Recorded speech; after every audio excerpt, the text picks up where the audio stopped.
पश्चात एक और छंद पढ़ा था, तो पहले कल का अपन रिवीजन करते हैं और रिवीजन करने के उपरांत आगे बढ़ेंगे। प्रश्नोत्तरी में वैसे सभी लोगों से सारे प्रश्न बन गए होंगे, फिर भी एक दो लोगों ने प्रश्न दिए हैं, तो कारण अभी हम स्पष्ट करेंगे इसी क्लास में। कारण के दो भेद हैं, वो उपादान कारण और निमित्त कारण। उस अपेक्षा से प्रश्न पूछा गया था। चलिए पहले जो प्रथम छंद है उसका रिवीजन करते हैं। यस्य स्वयं स्वभावाप्ति यरभावे कृष्ण कर्मणः तस्मै संज्ञा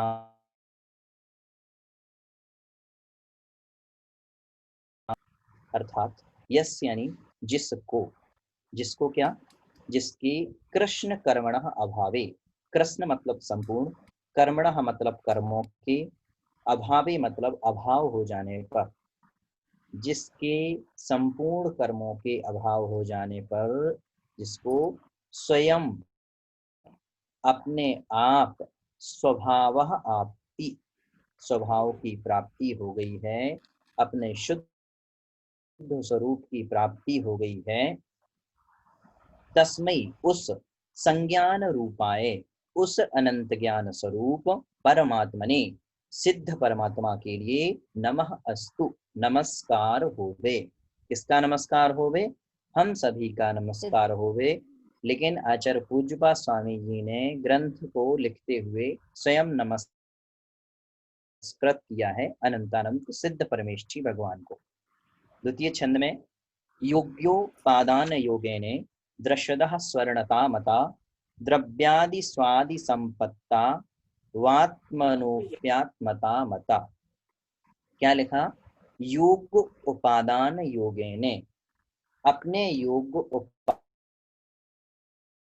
के, योगेने मतलब मिलने से, दृश्यदः मता स्वर्णपने को प्रकट होता हुआ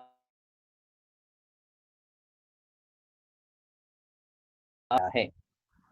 द्रव्यादि स्वादि संपत्तौ, उसी प्रकार से सुद्रव्य, सुक्षेत्र और सुकाल आदि संपत्ति प्राप्त होने पर, संपत्तौ के बाद निकलेगा आत्मनः अपि आत्मता मता, आत्मनः अपि अर्थात संसारी आत्मा को भी आत्मता शुद्ध स्वरूप की प्राप्ति होती हुई मता मानी गई है या देखी गई है। ये स्पष्ट हो गया होगा। अर्थ ये अपन ने कल देखा था।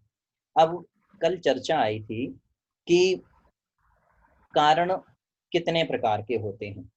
कारण को दो प्रकार से यहाँ पर आचार्य पूज्यपाद स्वामी जी ने वर्णन किया है। एक उपादान कारण, दूसरा निमित्त कारण। पहले तो कारण समझ लेते हैं कि जो कार्य के उत्पादक होते हैं, कार्य को उत्पन्न करने वाले होते हैं, वो कारण कहलाते हैं। जैसे उदाहरण के तौर पर मान लो एक हमारे सामने ये पेंसिल है, तो अब इस पेंसिल की जितने भी इसमें जो जो चीज लगी हुई है, ये ऊपर से कवर है, ये अंदर का रफ माल है, ये जो सब होगा ये इसके कारण होंगे। कारण स्पष्ट हो गया। कारण के दो भेद, एक उपादान कारण, दूसरा निमित्त कारण। उपादान कारण क्या कहलाता है? जो कार्य को उत्पन्न करने में सहायक होता है, अर्थात जो कार्य रूप में स्वयं परिणमन करता है, वो उपादान कारण कहलाता है। और निमित्त कारण, जो उस उपादान कार्य की निष्पत्ति में या उसको संपूर्ण करने में सहायक होता है, वो निमित्त कारण कहलाता है। जैसे उदाहरण के तौर पर हम समझें कि मान लो जैसे एक विद्यार्थी को अध्यापक पढ़ाता है, तो अब विद्यार्थी में ज्ञान के विकास की योग्यता है, तो वो उसका स्वयं का उपादान कारण है। अध्यापक क्या है? निमित्त कारण है। उपादान कारण क्या है? विद्यार्थी का जो ज्ञान का विकास है स्वयं का, वो उसका उपादान कारण है। तो उपादान कारण स्वयं पहले, जब बाद में कार्य रूप परिणत होता है, तो उसमें पहले से वो विद्यमान होता है, वो उपादान कारण है। और जो उसके इर्द गिर्द जो सहायक सामग्री होती है, वो निमित्त कारण है। जैसे उदाहरण के तौर पर चिकनी मिट्टी है, अब वो घड़े रूप में परिणत होगी, तो जो चिकनी मिट्टी है उसमें स्वयं योग्यता है कि वो घड़े रूप में परिणत होगी, तो वो उसका उपादान कारण है। और जब कुंभकार उसे चाक पर घुमा करके चाक के निमित्त से और पानी के निमित्त से घड़े का स्वरूप प्रदान करेगा, तो जितनी चीजें सहायक बनेंगी वो निमित्त कारण है। ये तो अपन ने बाहरी उदाहरण देख लिए। अब यहाँ पर आचार्य पूज्यपाद स्वामी जी ने लिखा कि संसारी आत्मा भी शुद्ध आत्मा स्वरूप की प्राप्ति करती हुई देखी गई है। क्यों? क्योंकि संसारी आत्मा में उपादान कारण विद्यमान है। किस अपेक्षा से? यदि वो भव्य है तो हम सभी जीवों ने यदि इस मनुष्य भाव को प्राप्त कर लिया, जैन कुल को प्राप्त कर लिया और हमने जिनवाणी का समागम प्राप्त कर लिया, तो हमें वह रत्नत्रय प्रकट करने की योग्यता है। हमारे अंतरंग में उपादान कारण विद्यमान है, लेकिन वो तो पंचम काल में मोक्ष नहीं है, तो वैसे निमित्त कारण मौजूद नहीं है। निमित्त कारण मौजूद न होने के कारण हम मोक्ष नहीं जा सकते। लेकिन कई संसारी आत्माएं विद्यमान हैं जिनमें उपादान कारण ही मौजूद नहीं है। जैसे मान लो त्र्यंचादिक जो जीव हैं, उनमें उपादान कारण ही मौजूद नहीं है। क्यों? क्योंकि उनकी वह गति है, वह अभव्य है। इसलिए उपादान कारण जो है वो बाद में कार्य रूप परिणत होता है, और निमित्त कारण जो है वह उपादान कारण को कार्य रूप में परिणत कराने में सहायक होता है। वैसे स्पष्ट हो गया होगा, बहुत सरल तरीके से हमने डिस्क्राइब किया है, फिर भी यदि किसी को कोई समस्या हो तो पूछ सकता है। समझ आ स्पष्ट हो गया। गया? चलिए हाँ आगे बढ़ो। यहाँ पर वही बताया गया है कि जैसे निमित्त उपादान कारण को, जैसे अब इसमें जो पूज्यपाद स्वामी जी ने उदाहरण दिया है उससे समझ लें।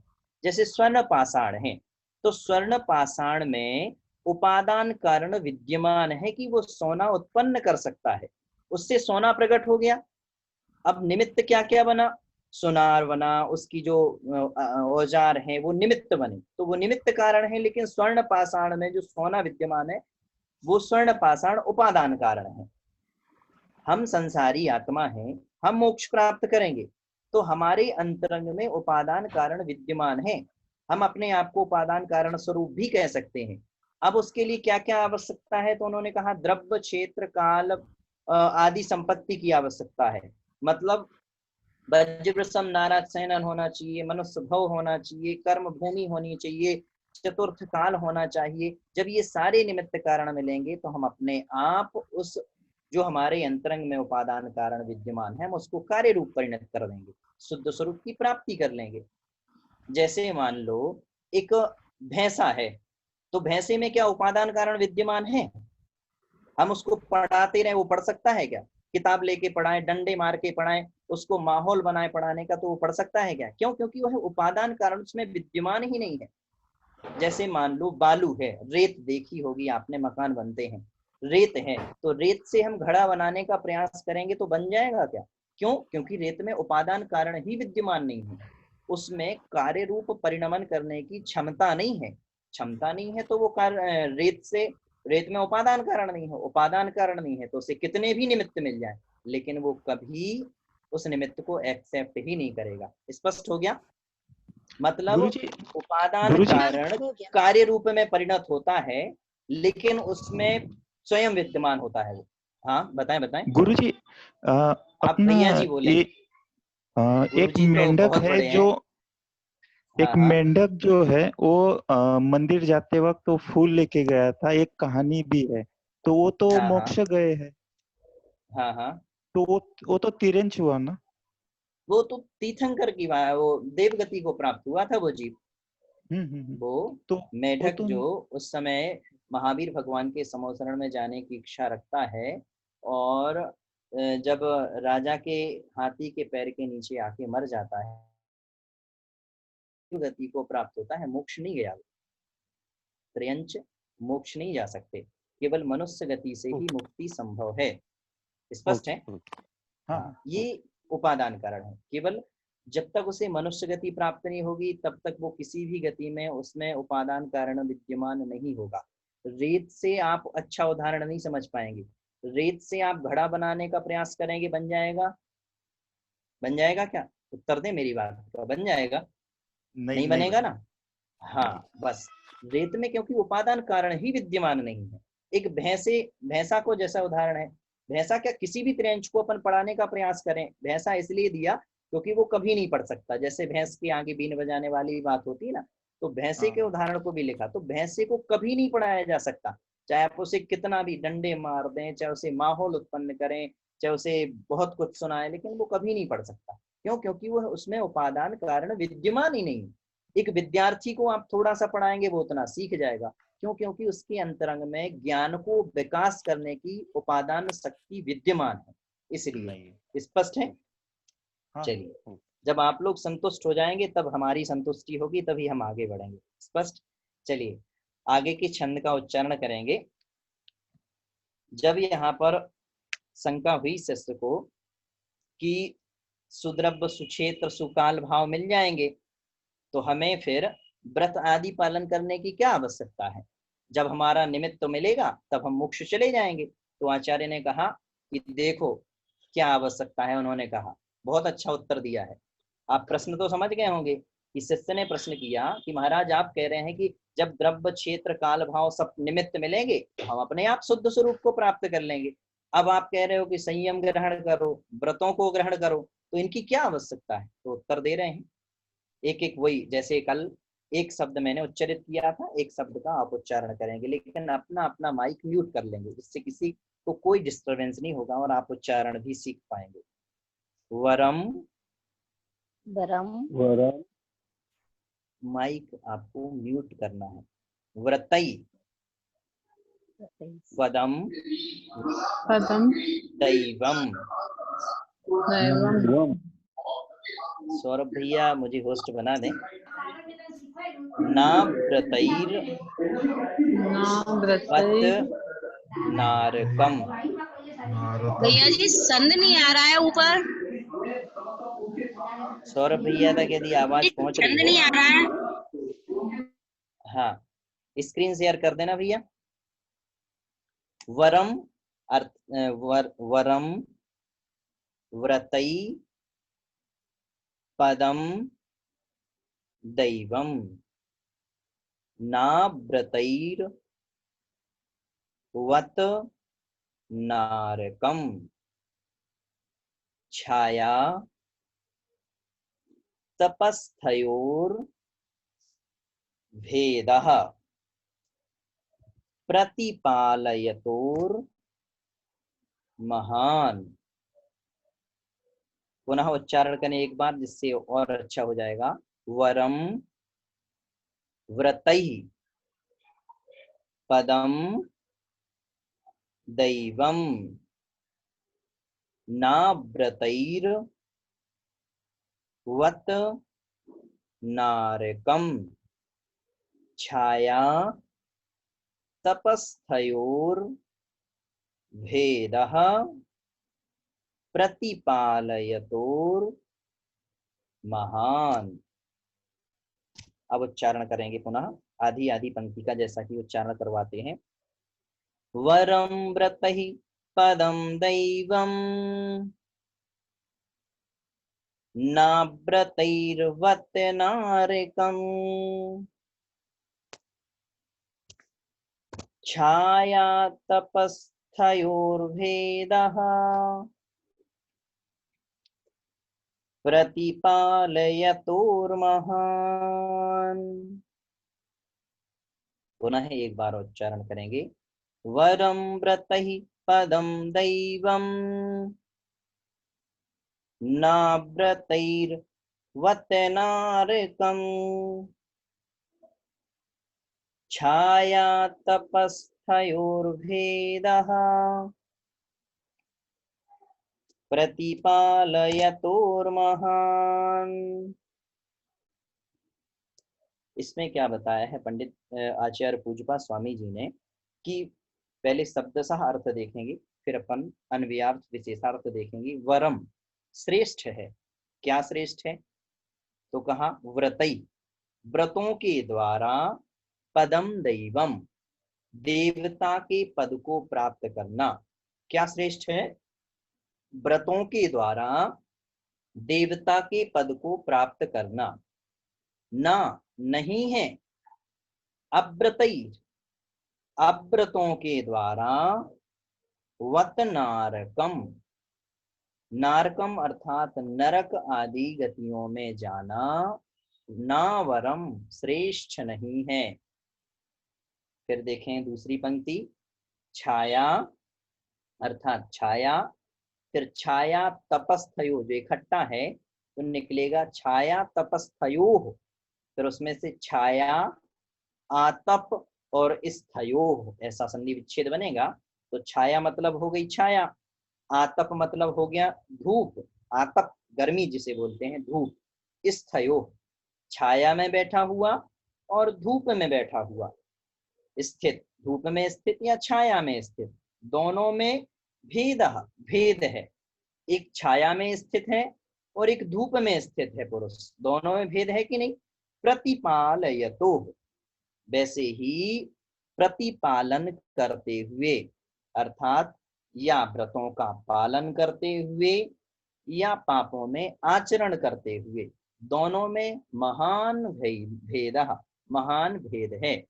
अब देखेंगे अन्वयार्थ के रूप में, व्रतई महाव्रतों के द्वारा, अणुव्रतों के द्वारा, यहाँ महाव्रतों के द्वारा, दैवम पदम वरम देवता के पद को प्राप्त करना श्रेष्ठ है, जबकि अव्रतई अव्रतों के द्वारा, 5 पापों के द्वारा, नारकम नरक आदि दुर्गतियों में जाना, वत वरम ना अच्छा नहीं है, श्रेष्ठ नहीं है। दूसरी पंक्ति का अर्थ बनेगा, छाया तपस्थयो, एक छाया में बैठा हुआ पुरुष और एक धूप में बैठा हुआ पुरुष, उन दोनों के समान प्रतिपालयतो व्रतों का पालन करता हुआ और एक पापाचरण से युक्त होता हुआ, दोनों में महान भेद है। ये अन्वयार्थ हो गया। विशेषार्थ के रूप में यहाँ पर आचार्य पूज्यपाद स्वामी जी ने बहुत अच्छा उदाहरण देते हुए हम सभी को समझाया है कि व्रतों को धारण करके देवता के पद को प्राप्त करना श्रेष्ठ है कि नहीं। सभी जानते हैं व्रतों को जो धारण करेगा, अणु व्रतों को, महाव्रतों को, वो देवता बनेगा, देवगति में जाएगा और वह श्रेष्ठ है। और जो अव्रतों को, कभी व्रतों को ग्रहण नहीं करेगा, व्रतों में पापों में युक्त रहेगा, पापाचरण करता रहेगा, वो कहाँ जाएगा? नरक आदि दुर्गतियों में जाएगा। तो अव्रतों वाला नरक आदि में जाएगा। तो उदाहरण कितना अच्छा दिया कि जैसे मान लो हमें इंतजार ही करना है, किसी का इंतजार ही करना है, तो एक पुरुष छाया में बैठ करके, गर्मी चिलचिलाती गर्मी में एक पुरुष छाया में बैठ करके किसी व्यक्ति का इंतजार कर रहा है और एक पुरुष धूप में, चिलचिलाती धूप में इंतजार कर रहा है। तो उन दोनों में से श्रेष्ठ कौन होगा? पढ़ा लिखा व्यक्ति तो यही कहेगा, जो छाया में बैठ करके इंतजार कर रहा है वही श्रेष्ठ है, पता नहीं आने वाला कब तक आए। ऐसे ही प्रतिपालय, तो आचार्य पूज्यपाद स्वामी जी ने कहा कि एक व्रतों को धारण कर रहा है और एक अव्रतों को धारण कर रहा है, दोनों में महान भेद है। व्रतों को धारण करने वाला स्वर्ग जाएगा और अव्रतों को धारण करने वाला नरक ही जाएगा। स्पष्ट है। अब यहाँ पर एक प्रश्न उठता है जो एक जन सामान्य का भी होता है और लोग अक्सर करने लगते हैं कि भैया जी हमें क्या पता कि मोक्ष है कि नहीं, स्वर्ग है कि नहीं, नरक है कि नहीं, और हमें तो ये पता नहीं पता तो हम क्यों इन चीजों का पालन करें। एक उदाहरण सुनाते हैं। कैलाश चंद जी सिद्धांताचार्य बहुत बड़े सिद्धांत शास्त्री हुए हैं और बहुत सारे ग्रंथों का उन्होंने अनुवादन वगैरह किया बनारस के। तो कैलाश चंद जी सिद्धांताचार्य एक बार ट्रेन में यात्रा कर रहे थे। तो ट्रेन में यात्रा कर रहे थे तो जैसे ही शाम का वक्त हुआ तो उन्होंने अपना भोजन निकाला। अब जैनी व्यक्ति है और एक व्रती है तो मर्यादित भोजन करता है, पानी छान करके पीता है, सारे नियम धर्म का पालन करता है। तो पानी छानने लगे, अपना भोजन निकालने लगे ट्रेन में। तो सामने जो सह यात्री था उसने प्रश्न कर दिया। उसने कहा बड़े धर्मात्मा लगते हैं और आप शायद जैनी प्रतीत हो रहे हैं, कि जैनी लोग ही शाम को दिन में भोजन कर लेते हैं, उसके बाद नहीं करते, और जैनी लोग ही बड़े ही छान करके पानी पीना और इन सब नियम धर्म को साफ सुथरी जगह भोजन करना, ये सारी प्रक्रियाएं करते हैं। बोले हाँ हम जैन ही हैं और मैं अपनी नियम धर्म से भोजन करता हूँ, तो मैं कर रहा हूँ। तो सामने वाला सह यात्री जो था वो बड़ा हास्यास्पद स्थिति में बोला, हंसता हुआ बोला कि पंडित जी साहब, पंडित जी आप लग रहे हैं, पंडित जी साहब किसने देखा ये मोक्ष होता है, किसने देखा स्वर्ग होता नरक होता। अरे इस संसार में आए हो तो भोग कर लो, और भोग भोगने के बाद जो होगा सो देखा जाएगा। पंडित जी साहब ने उत्तर दिया, देखना कितना अच्छा उत्तर दिया। उन्होंने कहा कि भैया मैंने आपकी बात मान ली कि चलो स्वर्ग नहीं है, नरक नहीं है, देव मोक्ष नहीं है, कुछ नहीं है, जो है सो संसार में दिखने वाली यथा स्थिति है, और जो हमें वास्तविक संसार दिखाई दे रहा है वही सही है, हमने आपकी बात मान ली। यदि मान लो हुआ, उनने क्या कहा, यदि मान लो हुआ तो कौन कहाँ जाएगा। इतनी सी बात सुननी थी और वो चुप पड़ गए। कहने का तात्पर्य पंडित जी का ये था कि यदि मान लो हुआ तो मैं तो नियम धर्म करने वाला हूँ, मैं तो निश्चित है कि देवगति में जाऊंगा। अब जो नियम धर्म नहीं कर रहा, पापाचरण में युक्त है, वो कहाँ जाएगा। साफ सी बात है कि उसे कहाँ जाना है, दुर्गतियों में ही जाना है, नरक आदि दुर्गतियों में ही जाना है। व्रतों की एक सबसे बड़ी सार्थकता तो यही है कि जीवन में संसार के प्रति भय उत्पन्न हो जाता है कि संसार में हम ये कार्य करेंगे। जो व्रतों को ग्रहण करता है, नियम को करता है, संयम को करता है, उसके अंदर संसार के प्रति भीति जाग जाती है, वैराग्य जाग जाता है उसके अंतरंग में। वो कोई भी कार्य करता है तो उसके पहले वो सोचता है, अपना विवेक लगाता है, फिर क्रिया करता है। लेकिन जो पापाचरण है, अर्थात पापों के कार्य में रात दिन लगा है, वो कभी विवेक नहीं लगाता कि हमें क्या करना है। इसलिए व्रतों की सबसे बड़ी सार्थकता यही है कि जीवन में व्यक्ति विवेक युक्त बन जाता है। इसलिए हमारा व्रत कभी व्यर्थ नहीं जाता। यदि हमने संयम को पालन किया है तो आज नहीं, इसका भविष्य में प्रतिफल मिलेगा, लेकिन मिलेगा जरूर। इसलिए हमें नियम संयम को महत्व देते हुए, व्रतों को महत्व देते हुए अपने जीवन में व्रतों को जरूर अंगीकार करना चाहिए। व्रतों से ही सार्थकता है। उदाहरण इन्होंने दिया है कि जैसे एक पुरुष छाया में इंतजार कर रहा है किसी व्यक्ति का, एक धूप में इंतजार कर रहा है किसी व्यक्ति का, तो छाया वाला तो श्रेष्ठ है, और धूप वाला जो इंतजार कर रहा है उसे हमें मूर्ख ही समझना चाहिए। स्पष्ट हो गया होगा। चलिए आगे बढ़ते हैं, बहुत सरल श्लोक है। अब आगे के श्लोक में क्या बता रहे हैं पंडित आचार्य पूज्यपाद स्वामी जी, देखते हैं, उच्चारण करेंगे। यत्र भावः शिवम दत्ते द्यौ कियद दूरवर्तनी यो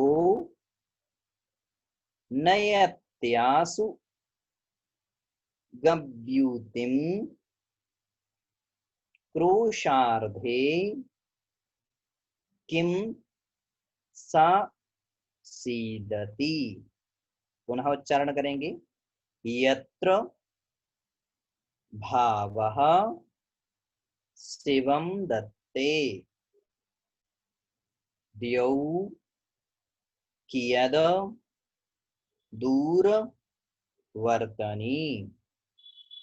यो नयत्यासु गव्यूतिम क्रोशार्धे किम सा सीदति। यत्र भावः शिवं दत्ते द्यौ कियद्दूरवर्तनी यो नयत्याशु गव्यूतिम क्रोशार्धे किम ससीदति।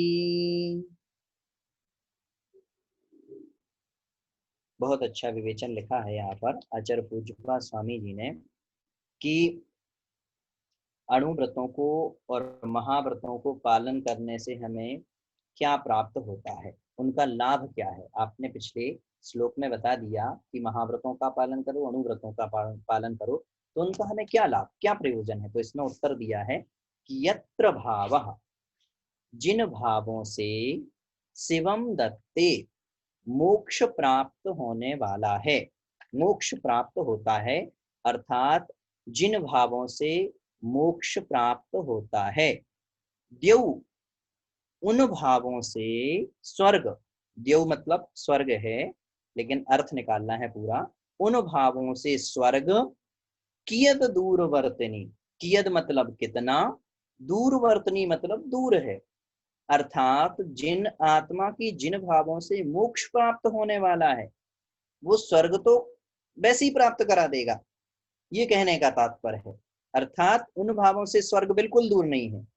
जैसे उदाहरण दिया है, यू अर्थात यह, यानी जो नयति आसु, नयति मतलब ले जाने में समर्थ है। क्या ले जाने में, आसु मतलब शीघ्र, नयति मतलब ले जाने में। फिर क्या लिखा, यो नयत्यासु गव्युतिम, गव्युतिम से तात्पर्य है 2 कोस तक, 2 कोस तक ले जाने में समर्थ है। फिर क्या कहा, क्रोशार्धे, आधी कोस तक, क्रोश आर्ध, क्रोशार्धे का निकलेगा क्रोश और अर्धे, अर्थात आधी कोस तक। किम ससीदति, उसे क्या दुख होगा, किम अर्थात क्या, सीदति मतलब क्या दुखी होता है, अर्थात दुखी नहीं होता। फिर से देखें, यत्र भावः, जो आत्मा के भाव या जिन आत्मा के भावों से शिवम दत्ते मोक्ष प्राप्त हो सकता है, द्यौ, उन भावों से स्वर्ग, कियद दूर वर्तनी, कितना दूर है, अर्थात दूर नहीं है, स्वर्ग पाना बहुत आसान है। वैसे ही उदाहरण दिया दूसरी पंक्ति में, यह जो आसु नयति गव्युतिम, आसु गव्युतिम नयति, जो किसी वस्तु को शीघ्र 2 कोस तक ले जाने में समर्थ है, कोई भी वस्तु हो सकती है, उसे क्रोशार्धे किम ससीदति, आधे कोस तक ले जाने में क्या दिक्कत होगी, नहीं होगी। जैसे समझ लें, जैसे मान लो कोई 10 किलो वजन का भार 2 कोस तक ले जाने में समर्थ है अपने सिर पर रख करके, तो क्या उसे आधे कोस तक ले जाने में दिक्कत होगी, कोई दिक्कत नहीं होगी। वो कहेगा हम तो 2 कोस तक ले जा सकते हैं, फिर तो ये आधे ही कोस वाली बात है, हम तो बड़े आराम से ले जाएंगे। वैसे ही आचार्यों ने कहा कि हमारे जीवन का लक्ष्य मोक्ष होना चाहिए, और मोक्ष के लिए अग्रसर करते हुए वैसे भावों को हमें करना है। मोक्ष के लिए भाव करेंगे तो स्वर्ग अपने आप प्राप्त हो जाएगा। स्वर्ग जाने की इच्छा नहीं करना, मोक्ष जाने की इच्छा करना है। कुल मिलाकर के आचार्य पूज्यपाद स्वामी जी यहाँ पर कह रहे हैं कि जब भी हम भगवत भक्ति में हो, जब भी हम व्रतों के पालन में हो, तब ऐसी भावना भानी है कि ये सारा पुरुषार्थ मोक्ष जाने के लिए है। जैसे वह सारा पुरुषार्थ मोक्ष जाने के लिए होगा तो स्वर्ग अपने आप ही प्राप्त हो जाएगा। उदाहरण के तौर पर, जैसे मान लो एक किसान अपने खेत में बीज बोता है, गेहूं उगाता है, लक्ष्य क्या होता है उसका, गेहूं उगाना, लेकिन क्या हुआ, आवाज नहीं आ रही, उसका लक्ष्य होता है गेहूं उगाना, लेकिन भूसा तो से अपने आप प्राप्त हो जाता है कि नहीं। वैसे ही हम सभी का भाव होना चाहिए कि हमें मोक्ष जाना है, मोक्ष जाने का भाव होगा, मोक्ष जाने के लिए प्रक्रियाएं करेंगे तो स्वर्ग बिल्कुल दूर नहीं है, स्वर्ग अपने आप प्राप्त हो जाएगा। उदाहरण बहुत अच्छा दिया कि जो कोई भी वस्तु किसी भारी वस्तु को 2 कोस तक ले जाने में समर्थ है, उसे आधी कोस तक ले जाने में कोई दिक्कत नहीं होगी। इस प्रकार से विशेषार्थ और जो होगा वो अपन कल समझेंगे। यहाँ का समय अपने पास कम है, 6-7 मिनट बचे हुए हैं। आपकी शंकाओं का समय हो रहा है, जिज्ञासाओं का। जो भी आपकी जिज्ञासाएं हो वो आप उपस्थापित कर सकते हैं, लेकिन एक एक करके। जिससे किसी को कोई दिक्कत नहीं हो। हाँ, किसी को कुछ नहीं समझ में आया हो तो पूछ सकते हैं।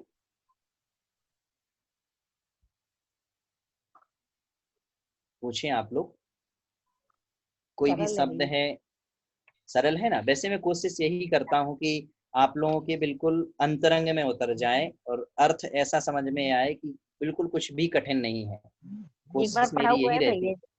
अच्छा, पढ़ा हुआ है तो बहुत अच्छी बात है। दिवस किसी सागर महाराज जी ने डिंडोरी में पढ़ाया अच्छा था एक बार हम लोग अच्छा को। अच्छा, हाँ, और कोई किसी का प्रश्न है? नेहा जी। हाँ हाँ बिल्कुल, संस्थान श्रवण संस्कृति संस्थान से जो 12 वर्षीय पाठ्यक्रम है उसके कोर्स में भी है। बिल्कुल नहीं भैया जी, आज बहुत अच्छा से समझ में आया है। अच्छा, बिल्कुल। चलिए तो अपन मैं तो इसमें पहली बार विशेष, ही पढ़ रही हूँ। अच्छा, नहीं बहुत सारे लोग हैं इसमें। हाँ, जय जिनेन्द्र बताएं समीक्षा जी। भैया जी, तीसरा वाला श्लोक था ना, उसमें व्रतों हाँ के द्वारा देव पद पाना अच्छा है आपने बोला ना, और अव्रतों के द्वारा नरक में उत्पन्न होना, मतलब एक दूसरे के पूरक है ये। कैसे पूरक? मतलब जैसे धूप और छाया एक दूसरे के पूरक हैं, तो उसी तरह से व्रतों के द्वारा देव पद पाना अच्छा है, और अव्रतों के द्वारा नरक पद में उत्पन्न होना देखिए, अच्छा जैसे नहीं अपन है। संसार में आए हैं, अपन किसी भी रास्ते में जाते हैं, वहां से दो मार्ग खुल रहे हो, या तो इस तरफ चले जाओ या इस तरफ चले जाओ। वैसे ही संसार में आए हैं तो या तो अपन व्रतों को ग्रहण कर ले, देव पद को प्राप्त कर ले, और यदि मान लो अपन व्रतों को ग्रहण नहीं करेंगे तो किसमें, पापाचरण में पापाचरण से युक्त होंगे। पापाचरण से युक्त होंगे तो जीवन भर तो अशांति होगी, होगी कि नहीं। जिसके घरों में पाप का कार्य होता है उसके घर में आप देख लेना हमेशा अशांति रहेगी, आप प्रत्यक्ष देख लेना। और जिसके घरों में व्रतों की महत्वता होगी, नियम संयम की महत्वता होगी, और पठन पाठन होता होगा, स्वाध्याय होता होगा, जाप आदि होती होगी, तो उसके घर में शांति अपने आप होगी। क्यों? क्योंकि जो व्रतों को धारण करने वाला होता है, जो नियम संयम करता है, जो देव पूजन आदि करता है, उसकी कसाएं अपने आप मंद होती जाती हैं। हो जाती हैं कि नहीं? लेकिन जो पाप कार्यों में उद्यत होता है उसकी कसाएं हमेशा उग्र होती हैं, हमेशा उसकी नाक पर गुस्सा रखा हुआ होता है, इसलिए उसके घर में अशांति होती है। और मार्ग दो ही हैं, एक या तो व्रतों को धारण करो, अन्यथा फिर पाप से युक्त करो। जय जिनेन्द्र बताएं, क्या प्रश्न है आपका?